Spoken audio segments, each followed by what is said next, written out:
আচ্ছা, কোনো কিছু চুরি হয়ে গেলে আপনি কি করেন? অবশ্যই থানায় যান, সেখানে গিয়ে পুলিশের কাছে অভিযোগ দায়ের করেন। কিন্তু কখনো কি শুনেছেন যে চোর ধরার জন্য কেউ ওঝাকে ডেকে আনে? কি শুনে চমকে যাচ্ছেন তো? তবে অবাক হওয়ার কিচ্ছু নেই, সব কিছু সম্ভব। পুলিশ নয়, ওঝা ডেকে চোর ধরা হচ্ছে, তাও আবার পঞ্চায়েত প্রধানের সরকারি প্যাডে দেওয়া অনুমতি নিয়ে।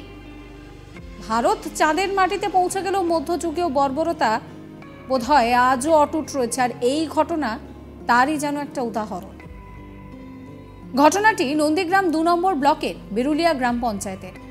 দীর্ঘদিন তৃণমূল কংগ্রেসের দখলে ছিল এই এলাকা। 2023-এর পঞ্চায়েত নির্বাচনে বিরুলিয়া গ্রাম পঞ্চায়েত দখল করে বিজেপি। বিরুলিয়া গ্রাম পঞ্চায়েতের বিরুলিয়া গ্রামের বাসিন্দা শিবশঙ্কর জানা নামে এক ব্যক্তি বাড়ি থেকে সোনার গয়না খোয়া যায় বেশ কিছুদিন আগে। এই চুরির ঘটনাকে কেন্দ্র করে গ্রামে পঞ্চায়েত সদস্যের উপস্থিতিতে সালিশি সভা বসে। সেই সভায় ঠিক হয় ওঝা ডেকে চোর ধরা হবে। ওঝা ডেকে চোর ধরার অনুমতি স্বরূপ বিরুলিয়া গ্রাম পঞ্চায়েতের প্যাডে পঞ্চায়েত সদস্য এবং ওই গ্রাম পঞ্চায়েতের প্রধান তারা সই পর্যন্ত করে দেন। পরবর্তীতে ওঝা এসে স্থানীয় ভাষায় নলধারকা নামক কোনো বস্তু দিয়ে ওই গ্রামের বাসিন্দা বনবিহারী জানা নামে এক ব্যক্তির পরিবারকে শনাক্ত করেন। শিবশঙ্কর জানা, যিনি অভিযোগ করছেন, তিনি বলছেন যে ওঝাকে এখনো বিশ্বাস করে। আমার বাড়িতে গয়না চুরি হয়ে গিয়েছে, সেই সময় বাড়িতে কেউ ছিল না। পঞ্চায়েত প্রধানের অনুমতিতে ওঝা নিয়ে আসা হয় এবং চোরকে চিহ্নিত করা হয়। শোনাবো তার কথা।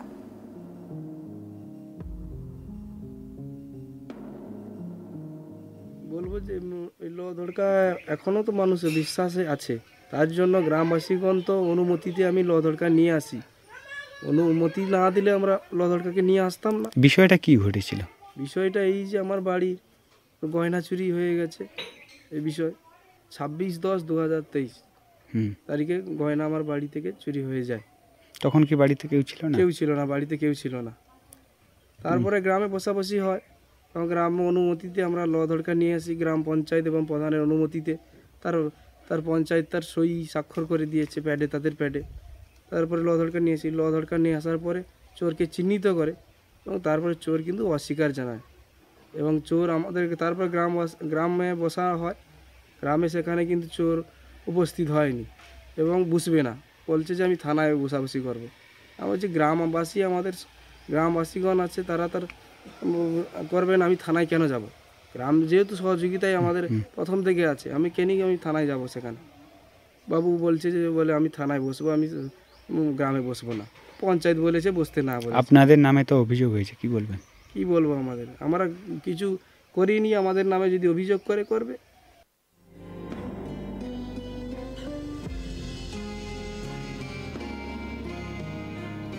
ওঝা চোর শনাক্ত করার পরেই বনবিহারী জানার পরিবারের ওপর নেমে আসে নির্মম অত্যাচার। মারধর থেকে শুরু করে চলে বাড়িঘর ভাঙচুর। অসহায় হয়ে শেষ পর্যন্ত বনবিহারী বাবু তিনি নন্দীগ্রাম থানার দ্বারস্থ হন।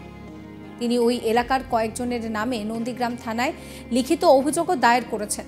বনবিহারী জানা, তিনি বলছেন যে সোনা নাকি চুরি গিয়েছে, ওঝা নিয়ে এসে দোষী সাব্যস্ত করা হয়েছে, বাড়ি লুটপাট করা হয়েছে, ভাঙচুর করা হয়েছে, এমনকি হুমকি পর্যন্ত দেওয়া হয়েছে। শোনাবো তার কথাও। ওরা নাকি সোনা চুরি করছে। কে বললো কথা? এই কথা বলছে তো শিবশঙ্কর বাড়ি থেকে লধড়কা নিয়ে এসে দোষী সাব্যস্ত করে। এই লধড়কাতে আপনারা বিশ্বাসী না? আর আপনারা কি কারণে অভিযোগ করলেন? আমার অভিযোগ করেছি আমাদের ওই চুরি করছে বলে আমাদের ঘর বাড়ি লুটপাট এবং মারধর, ঘরদর পুড়িয়ে দেবে, ভাঙছে তো এধর ওধর সব দিকে ভাঙছে। কে ভাঙছে? কে? আমরা থানায় আছি, আমরা জানবো কী করে?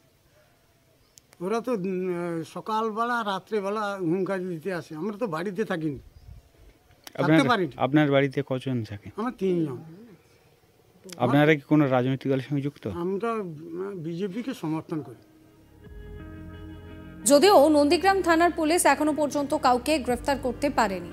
বিরুলিয়া গ্রামের সালিশি সভায় উপস্থিত ওই গ্রামের বাসিন্দা মনোরঞ্জন মাইতি বলেন যে পঞ্চায়েত সদস্য এবং প্রধানের অনুমতিতে আমরা ওঝাকে ডেকে নিয়ে এসেছিলাম এবং নলধারকা দিয়ে চোর ধরা হয়েছিল। কি বলছেন তিনি, শোনাবো আপনাদের। কিছুদিন আগে এখানে শিবশঙ্কর জানার বাড়িতে 2.5 ভরি অ্যাপ্রোম্যাক্স 101 থেকে 1.5 লাখ টাকার গহনা চুরি হয়ে যায়। তারপর উনি পঞ্চায়েত মেম্বার সহ গ্রামবাসীর কাছে দ্বারস্থ হন।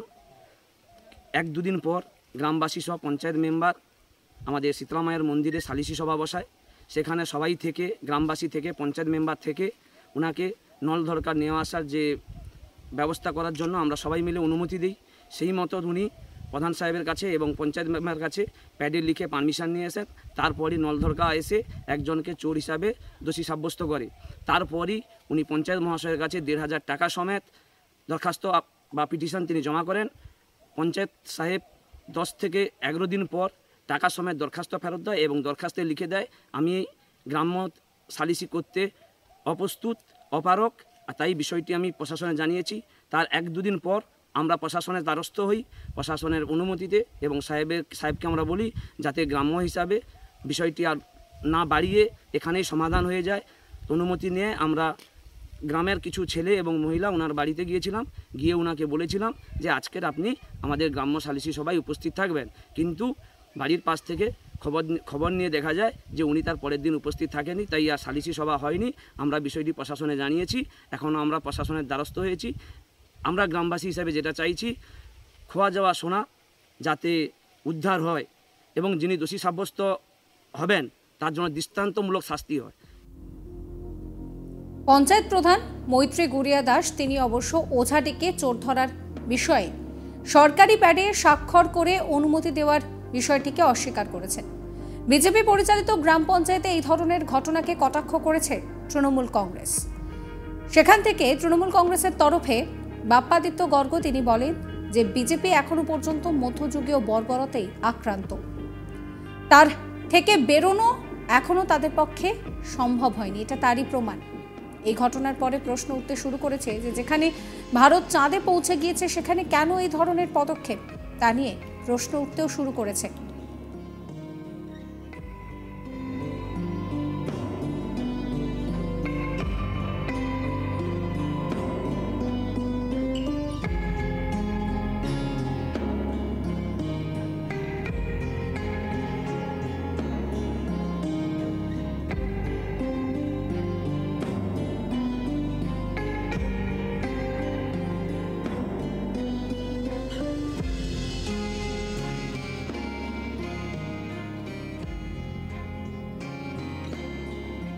এই ভিডিও সম্পর্কে আপনাদের মতামত কমেন্ট করে জানাবেন। সমস্ত খবরের আপডেটের জন্য সাবস্ক্রাইব করবেন আজ তাক বাংলার ইউটিউব চ্যানেলকে, ফলো করবেন আজ তাক বাংলার হোয়াটসঅ্যাপ চ্যানেল।